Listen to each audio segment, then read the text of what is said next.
শান্ত কি তাহলে ক্যাপ্টেন কোটায় খেলছে বিশ্বকাপে? সেটা হতে পারে বিকজ সবচেয়ে বড় কথা কি, আপনি শান্তকে অফ করলেন ফর এক্সাম্পল, আপনি বেস্ট 11-এ অন্য কাকে নেবেন, সে কি ফর্মে আছে?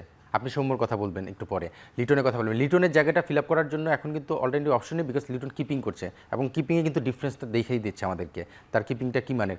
জাকিরের জায়গাটা কিন্তু কিপিংটা নিয়ে একটু ডাউট আমাদের সবসময় ছিল। সো লিটন কিপিংটার একটা অ্যাডভান্টেজের কারণে ব্যাটিং করার সুযোগ পেয়েছে বা টিমে আসার সুযোগ পেয়েছে।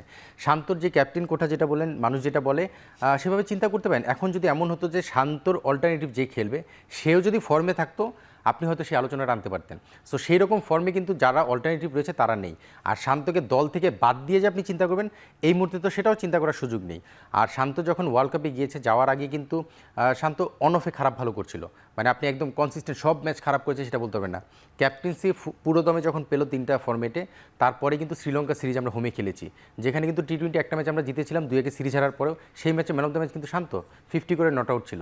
সো শান্ত তারপরে যে জিম্বাবুয়ের সঙ্গে আশানুরূপ করেনি, ইউএসএতে যেও ভালো করেনি।